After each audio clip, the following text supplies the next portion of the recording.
Crime हो या राजनीति, चुनाव हो या आयोजन, खेल हो या मनोरंजन, अब खुलकर होगी चर्चा हर एक मुद्दे पर। सटीक व बेबाक खबरों के लिए भारती न्यूज 24 के साथ जनमन की आवाज। नमस्कार, मैं अनूप कुमार और आज हमारे साथ हैं फरीदाबाद जिला अध्यक्ष कांग्रेस पार्टी से चौधरी गोपाल बिष्ट, और इनसे बात करेंगे जो किसान आंदोलन को लेकर जो भी घटनाक्रम आज तक हुए हैं। 26 जनवरी के बाद 28 तारीख को जो गाजीपुर बॉर्डर पर, उसके बाद सिंधु बॉर्डर पे जो पत्थरबाजी हुई है, उनको सभी को लेकर के।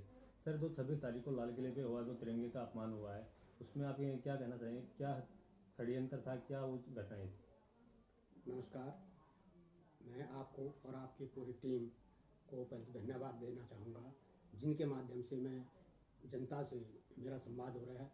धन्यवाद। दूसरा कि आपने 26 जनवरी को लेके जो सारी स्ट्रेटजी जो आप पूछ रहे हैं हमसे, मैं तो ये कहूँगा कि 26 जनवरी को किसान मार्च होना था, किसान मार्च हुआ भी, और एक अहम कदम था, एक नई पहल थी।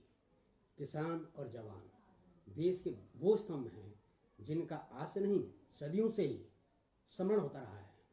किसान और जवान हमारे देश की तकदीर को बदलने का एक नया आयाम है, और 70 साल बाद एक नई उम्मीद लेके, नई इच्छा लेके किसान भाई हमारे चाह रहे थे कि कितना अच्छा होता कि एक तरफ राजपथ पर परेड होती, हमारे हर संस्कृति, हर प्रदेश की झांकियाँ होती, और दूसरी तरफ हमारे किसान भाई अपने किसानी का अलख जगाते। तो ठीक था, लेकिन फिर भी अलबत्ता जो आप कह रहे हो कि किस ढंग से क्या आप देखते हैं, तो 26 जनवरी के प्रकरण में एक छोटी सी बात आपको कहना चाहिए, जो एक बहुत बड़ी बात भी है कि लाल किले पे जो भी गतिविधियां हुई, मैं उसकी सरासर निंदा करता हूँ। ये गलत हुआ, ऐसा होना ठीक नहीं था, ये गलत हुआ। एक भगदड़ थी, एक जोश था लोगों में, लेकिन ये गलत हुआ। लेकिन ये किस कारण बस गलत हुआ, क्यों लोग वहाँ चले गए, कहीं ना कहीं इसमें पुलिस प्रशासन भी और कहीं ना कहीं सरकार भी इसमें फेल हो रही है। सरकार का आरोप है कि ये किसानों ने किया है, बल्कि किसान जो नेता वो सीधा सा आरोप लगता है कि ये जो बंदा जिसने तिरंगा फहराया, जो उस टाइम लाइव था, दीप सिद्धू, ये बीजेपी का ही नुमाइंदा था, कि बीजेपी पार्टी ने मिली जुली बात करके और ये करवाया गया है। सर, जिस ढंग से आपने दीप सिद्धू की बात करी, दीप सिद्धू को लेके तो आप फेसबुक, ट्विटर हैंडल, कहीं भी आप सोशल मीडिया पर जाएंगे तो दीप सिद्धू के फोटो सभी के साथ, बीजेपी के सभी जो नुमाइंदे हैं और बड़े कद्दावर नेता हैं, उनके साथ उनकी फोटो साफ जाहिर है, आपने हमने सभी ने देखी है। और दूसरी बात कि आज तक दीप सिद्धू अरेस्ट नहीं हुए हैं। तीसरी बात कि उसके हम निंदा करते हैं जो वहाँ हुआ, लेकिन आखिर क्यों हुआ, किसने होने दिया, इसके पीछे जांच बैठाई जाए, और कौन किस काल में दूध का दूध पानी का पानी होना चाहिए। हम क्या, कांग्रेस पार्टी के साथ साथ सारे समूह, सारा वर्ग, सारा समुदाय ये अपील कर रहा है कि दूध का दूध और पानी का पानी होना चाहिए। 26 जनवरी का जो घटनाक्रम हुआ था, उसके बाद कहीं ना कहीं किसान आंदोलन टूट सा गया था, और उसके बाद 28 तारीख को जो गाजीपुर बॉर्डर पे हुआ, कि एक प्रशासन को एक आदेश दे दिया गया कि आप किसी भी हालत में इस धरने को यहाँ से उठाओ, अरेस्टिंग करो, गोली चलाओ, कुछ भी करो, लेकिन धरने को यहाँ से हटाओ। कि धरना प्रदर्शन करना तो एक संवैधानिक अधिकार है, फिर भी इसको इस तरह से कुचलना, ये कहाँ तक है? देखो सर, धरना प्रदर्शन आज से नहीं, 70 साल पहले से भी, और व्यक्ति विशेष के रूप में भी धरना प्रदर्शन करना अधिकार में है और होने चाहिए, क्योंकि ऐसे तो सरकार जहां मनमर्जी जो करते रहेगी, कोई बोलने वाला नहीं होगा। धरना प्रदर्शन होने चाहिए, लेकिन शांति स्वरूप होने चाहिए, अच्छी बात को लेकर होनी चाहिए, अधिकार की बात को लेकर होनी चाहिए, और वही वहां हो रहा था। अधिकार था, शांतिपूर्वक हो रहा था। कुछ अराजक तत्व, मैं ये नहीं कहूँगा किस पार्टी के थे, क्या थे, वो तो जांच का विषय है। देखिए कौन था, क्या था, जांच का विषय है। लेकिन कहीं ना कहीं मैं आपको आज भी कहने जा रहा हूँ कि जो भी हुआ किसी दूसरे रूप में और किसी ने साजिश के तौर हुआ है। किसान हमारा जो जवान पैदा करता है, किसान हमारा जो अन्न पैदा करता है, सबकी भूख मिटाता है और सबके ऊपर छाते का काम करता है, वो क्या आपको लगता है कि वहाँ राजनीतिता फैलाएगा, झंडे का अपमान करेगा?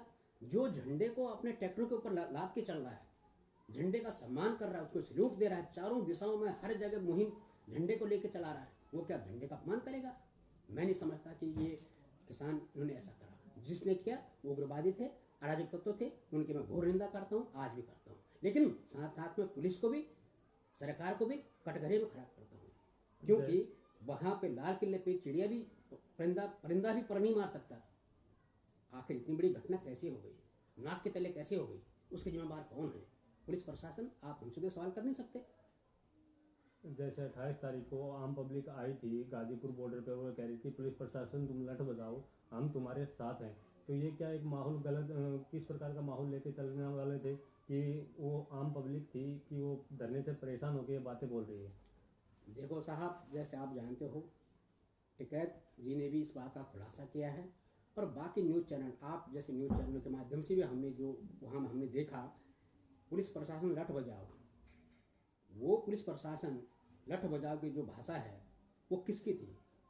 टिकैत जी ने साफ बोला कि 200 आदमियों को लेके कोई बीजेपी के एमएलए वहाँ पहुँचे थे, और टिकैत साहब की और सरकार की तो बात वहाँ पे क्लियर हो चुकी, वो तो अपनी देने के लिए तैयार थे कि आप मुझे अरेस्ट करो, मैं अरेस्ट होना चाहता हूँ, कोई दिक्कत नहीं, मैं तो आराम से बैठा हूँ। और उनकी आपस में एक बात भी बन गई कि ठीक है आप मुझे अरेस्ट करो, जो भी हमारे मुद्दे होंगे वहाँ भी इस बात को रखेंगे।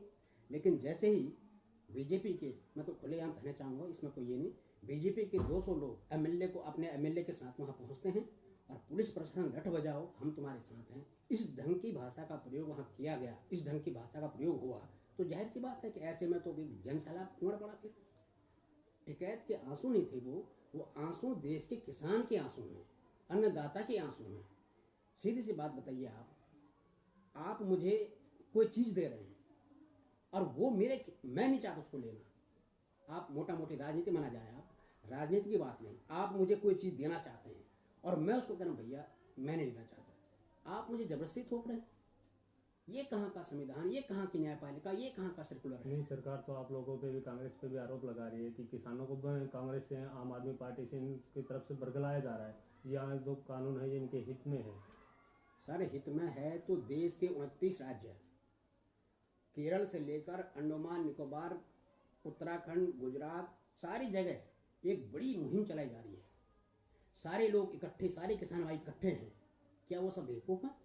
अकेला पुलिस प्रशासन तो नहीं कहूँगा, अकेला एक सरकार के नुमाइंदे पर सरकार खुद ये ढिढोरा पीटती है कि ये कानून सही है, किसान के हित में है। अरे भैया, जिनके हित में है वो खुद कह रहे कि हमारे हित में नहीं है। तो आप अपनी हठ धर्मिता छोड़ें, अपनी जिद छोड़ें, इस बिल को वापस लें और दोबारा से जो बिल, किसान कुछ नहीं करेगा हमें ये देना वो देना, जैसे पहले चल रहा था चलते रहना देना चाहिए। और सबसे बड़ी बात आपको बताना चाहूँगा कि इस बिल को आप राज्य सरकार के हिसाब से छोड़ दें। इस बिल को इम्प्लीमेंट ऐसा किया जाए कि राज्य सरकार इसमें ये पहल करे कि वो चाहे तो ला सकती है और चाहे तो नहीं ला सकती है। राज्य सरकार छोड़, बात खत्म। लेकिन नहीं, आप राज्य सरकार पर भी छोड़ेंगे और अपनी हठ धर्मिता भी रखेंगे कि नहीं ये बिल हम लेके किसानों को देख के रहेंगे, तो ये गलत है। और मैं आज भी आपसे कह रहा हूँ, कांग्रेस पार्टी पहले से भी किसानों के साथ थी, आज भी है और आगे भी रहेगी। नहीं, आंदोलन की आड़ में कहीं ना कहीं राजनीति तो हो ही रही है सर, ये आंदोलन कांग्रेस सरकार में भी ये जो कानून थे पास करने की कोशिश की गई थी, लेकिन उस टाइम में बीजेपी ने इस चीज़ का विरोध किया था, लेकिन आज उसको कानूनों को ही बीजेपी ही ले आई।